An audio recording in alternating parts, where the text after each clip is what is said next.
से कोशिश की जा रही थी कि आप लोगों के बीच में उपस्थित हों और जो ट्रैफिक के संबंध में बेसिक जानकारियां हैं वो आप लोगों के मध्य साझा करें, ताकि जो शहर में दुर्घटनाएं घट रही हैं उसमें कमी लाई जा सके। तो बहुत बहुत धन्यवाद मैडम का कि आज मैडम ने समय दिया और मैं आप लोगों के बीच उपस्थित हो पाया। जो ट्रैफिक नियम है, जानकारियां हैं, ऐसा नहीं है कि हम लोगों को नहीं पता है, हम सभी लोगों को पता है, बस थोड़ी बहुत लापरवाही करते हैं और जिसका परिणाम दुर्घटना के रूप में सामने आता है, जिसमें कभी हमारे जान की नुकसान होती है और कभी हमारे जो भी वाहन हैं उनको क्षति पहुंचती है। तो अगर हम जो छोटे मोटे थोड़े बहुत जो नियम कानून है यातायात के, जिनका पालन करना अनिवार्य है, अगर उनका हम पालन करते हैं तो जो दुर्घटनाओं के बाद जो हानि होनी है उनको रोका जा सकता है किसी हद तक। तो आप लोगों से अपेक्षा करूंगा कि जो भी अभी आप लोगों को यातायात के नियम बताए जाएंगे उनका पालन करेंगे, साथ ही अपने पेरेंट्स, रिश्तेदार, आस पड़ोस के जो भी हैं गार्जियन, उनसे भी यातायात नियमों का पालन कराएंगे। जैसे दो पहिया वाहन चलाते समय क्या पहनना है? हेलमेट। सबको पता है हेलमेट पहनना है, और कितने पहनते हैं आप लोगों को सबको पता है, ठीक है। हेलमेट क्यों पहनना है कोई बताएगा आप में से? क्या है, जो एक्सीडेंट के आंकड़े का एनालिसिस किया गया है, सबसे ज्यादा जो मृत्यु दर पाई गई है एक्सीडेंट के बाद, जो सबसे ज्यादा डेथ हुई है वो हेड इंजरी के कारण हुई है। तो अगर हेलमेट पहने रहेंगे, कोई दुर्घटना घटती है तो जो सर पे चोट लगने के कारण डेथ होती है वो कम हो जाएगी।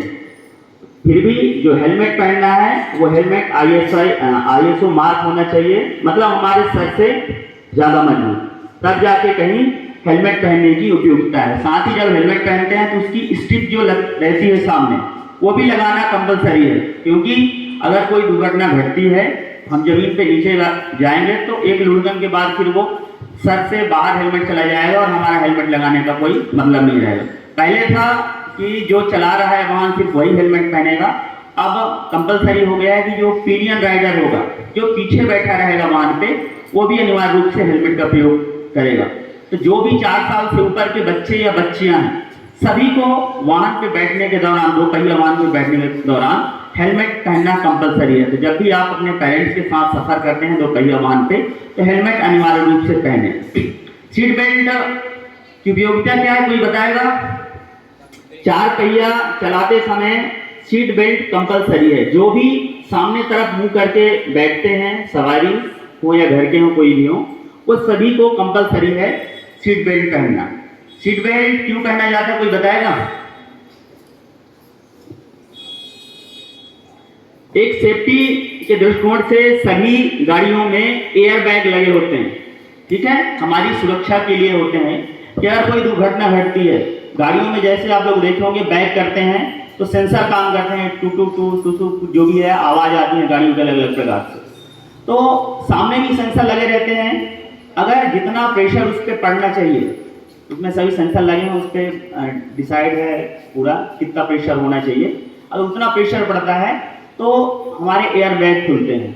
अगर हम सीट बेल्ट नहीं लगाते हैं तो एयर बैग काम नहीं करेंगे, एयर बैग नहीं खुलेगा, और जो दुर्घटना होने की संभावना रहती है, जो जान की ज़्यादा संभावना रहती है हानि होने की, वो कम हो जाती है, क्योंकि सामने से खुलते हैं। अभी सभी में कंपलसरी हो गया, पीछे भी अब 6 एयर बैग आने लगे हैं, साइड में भी खुलने लगे हैं एयर बैग। तो जब भी 4 पहिया वाहन चलाते हैं तो अनिवार्य रूप से सीट बेल्ट का प्रयोग करना है। अगर हम सीट बेल्ट का नहीं प्रयोग करते हैं, दुर्घटना घटती है, अचानक ब्रेक लगता है, सामने से टकराती है गाड़ी, तो पता चला सीट बेल्ट नहीं लगाए हैं और दुर्घटना घटी तो हम कांच से बाहर चले जाएं, जो दुर्घटना के बाद जो हानि होगी वो ज़्यादा होगी। इसलिए अनिवार्य रूप से अपनी सुरक्षा के लिए सीट बेल्ट का अनिवार्य रूप से प्रयोग करें। 2 पहिया वाहन में 3 सवारी नहीं बैठाना है कभी भी। गाड़ी चलाते समय मोबाइल का उपयोग नहीं करना है, क्योंकि ध्यान भटकता है और उसके कारण दुर्घटनाएं घटती है। एक चीज और, जब तक कि आप 18 साल के नहीं हो जाते हैं, जब तक कि आपके पास वैध लाइसेंस नहीं बन जाता है, आप किसी भी प्रकार के 2 पहिया वाहन, कुछ इलेक्ट्रिक स्कूटियां जो आजकल आ रही हैं उनमें कुछ अभी अपवाद है, नियम कानून नहीं बन पाए हैं, इसलिए उन पे थोड़ी बहुत शिथिलता है। बाकी अभी की स्थिति में आप किसी प्रकार के वाहन बिना लाइसेंस के नहीं चला सकते। आप जब 18 साल के हो जाइए तो MP ऑनलाइन के माध्यम से अप्लाई करिए, लाइसेंस के लिए एक डेट मिलेगा, उस डेट पे जाके लाइसेंस की फ़ोटो खिंचाइए। उसके बाद 3 महीने का लर्निंग मिलेगा, 1 महीने बाद आप लोग प्रॉपर फोटो खिंचा के फिर से आप वैध लाइसेंस ले सकते हैं और कोई भी गाड़ी चला सकते हैं, 2 पहिया और 4 पहिया प्राइवेट कार। इसके बाद आप जो भी गर्ल्स हैं उनके लिए ये फ्री ऑफ कॉस्ट है। जो MP ऑनलाइन के लिए मिनिमम चार्जेस होते हैं सिर्फ वही लगते हैं, बाकी जो सरकारी रूप से जो फीस है वो आप लोगों को फ्री ऑफ कॉस्ट है। तो किसी प्रकार के वाहन जब तक कि आप लोगों के पास लाइसेंस नहीं बन जाते हैं आप लोगों को नहीं चलाना है। पहले भी आप लोगों को आके बाहर में होंगे आप लोगों के बीच में जिनको टोका जा चुका है, आज भी देख रहा हूँ कई गाड़ियाँ खड़ी हैं बाहर।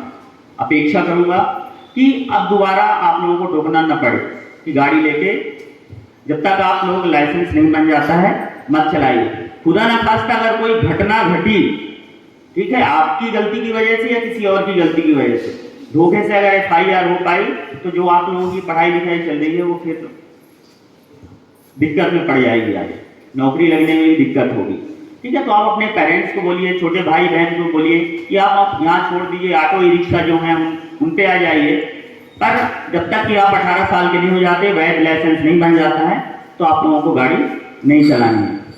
इसके बाद हम तो चालानी कार्रवाई करते ही हैं। हम मिलेंगे अगर चालानी कार्रवाई के दौरान तो आपका भी चालान कटेंगे, फालतू आप परेशान होंगे हमारी वजह से। आपके पेरेंट्स को बुलाया जाएगा, उनका भी चालान होगा सिर्फ एक गाड़ी की वजह से, वो अलग परेशानी के सबब है। तो बिना लाइसेंस के वाहन नहीं चलाएं। साथ ही जब भी आप कहीं जाते हैं, रोड क्रॉस करते हैं, तो सबसे पहले आप लोगों को दाहिने अपना देखना है, फिर बाएं देखना है, फिर दाहिने देखते हुए रोड क्रॉस करना है। नॉर्मली जो वाहन आते हैं हमारे दाहिने तरफ से ही आते हैं, तो आपको सबसे पहले दाहिने, फिर बाएं, फिर दाहिने देखते हुए रोड क्रॉस करना है। साथ ही जब आप लोग साइकिल चलाते हैं, साइकिल में एक पीछे चमकने वाली चीज रहती है, कोई बताएगा क्या होता है वो? और मडगार्ड में लगा रहता है, आजकल वीवो में भी लगे रहते हैं कुछ, हाँ, कि ताकि लाइट पड़े उस पर और रिफ्लेक्ट करे। कारण ये है साइकिल किसी भी कलर का लगभग हो, रात में दिखते नहीं है, समझ में नहीं आ रही कि कोई वाहन आगे जा रहा है, साइकिल जा रही है, तो उस पर कोई लाइट पड़ती है तो चमकते हैं और जो दुर्घटना होने की संभावना रहती है वो कम हो जाती है। इसीलिए एक और है कहने के मतलब कि जब आप लोग रात में सफर करें, पैदल जाएं, साइकिल से जाएं, तो आप लोग लाइट कपड़े पहनिए।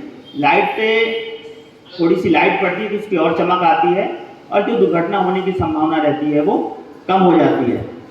एक चीज और आप लोग देखे होंगे, जब भी कोई दुर्घटना होती है लोग क्या करते हैं, कहीं 2 पहिया वाहन और एक 4 व्हीलर का एक्सीडेंट हुआ तो आने जाने वाले लोग या आसपास के जो भी लोग रहते हैं देखे होंगे आप लोग, भीड़ लगा के खड़े हो जाते हैं। इसके बाद क्या करते हैं, मोबाइल से वीडियो बनाते हैं, यार दोस्तों के फोन आते हैं तो उनको बताते हैं ऐसा एक्सीडेंट हो गया, वैसा हो गया, इतने लोग घायल हो गए, इतने लोगों की डेथ हो गई। ठीक है, अगर ऐसी स्थिति में आप लोग फंसते हैं, ठीक है, आप लोग जा रहे हैं, आप पेरेंट्स के साथ हैं, तो आप लोगों को रुकना है और सबसे पहले क्या करना है, कोई बताएगा? बहुत बढ़िया, एम्बुलेंस को कॉल करना है। एम्बुलेंस को कॉल करने के लिए कौन सा नंबर डायल करना है? 108, ठीक है, 108 नंबर। इसके बाद फिर दूसरे नंबर पे किस व्यक्ति को कॉल करना है? पुलिस को लगाने के लिए कौन सा नंबर लगाना है? 100 नंबर। बहुत बढ़िया। देखिए आप लोगों को सबको पता है कि क्या करना है, पर कितना उपयोग करते हैं हम सबको पता है।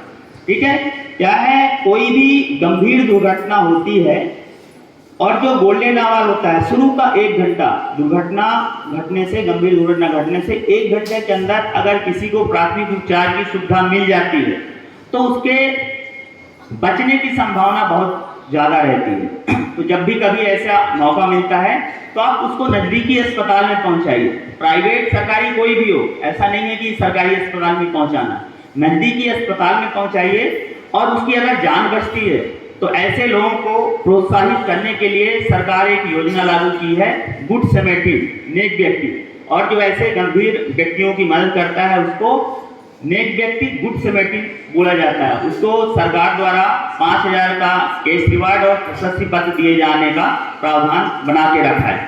प्रशस्ति पत्र और कैश रिवार्ड तो बहुत आगे की बातें हैं। आपकी एक छोटी सी जागरूकता, छोटे से सहयोग, छोटे से मदद से अगर किसी की जिंदगी बचती है तो वो जिंदगी भर आभारी रहेगा आपका, जानता हो आपको चाहे ना जानता हो। और खुद ऐसे लोगों की मदद करके आपको ऐसे फीलिंग आएगी कि आप उसको शब्दों में बयान नहीं कर सकते। तो जब भी कभी मौका मिलता है किसी की मदद करने की तो जरूर मदद करिए। और अभी आप लोग पढ़ाई करते हैं, बच्चे हैं, तो कोशिश करिए साइकिल का उपयोग करिए। घर में एक बार आइए तो घर में जो भी कागज होते हैं, जैसे अमूमन 2 पहिया वाहन में लाइसेंस बताया, बिना लाइसेंस के गाड़ी नहीं चलाना है जब तक कि आप 18 साल के नहीं जाते हैं। बीमा देखिए क्या है, शुरू में जब गाड़ियों का बीमा कराया जाता है तो वो तो रहता है, उसके बाद हम लोग रिन्यू नहीं कराते हैं। और जब कोई दुर्घटना घटती है तो वो बीमा क्लेम बड़ा लंबा निकल के आता है, करोड़ों में। पता चला भी कोई नौकरी वाला पेशा वाला आदमी है तो करोड़ों में निकल के आती है। तो कागज देख लीजिए बीमा है कि नहीं है। प्रदूषण एक सर्टिफिकेट 4 पहिया वाहन में लगता है, वो है कि नहीं है। अगर नहीं है तो घर वालों को बोलिए कि जो भी गाड़ी की कागज कंपलसरी है वो सभी अपडेट कर लें, जब रिन्यू की बारी आती है तो रिन्यू करा दें।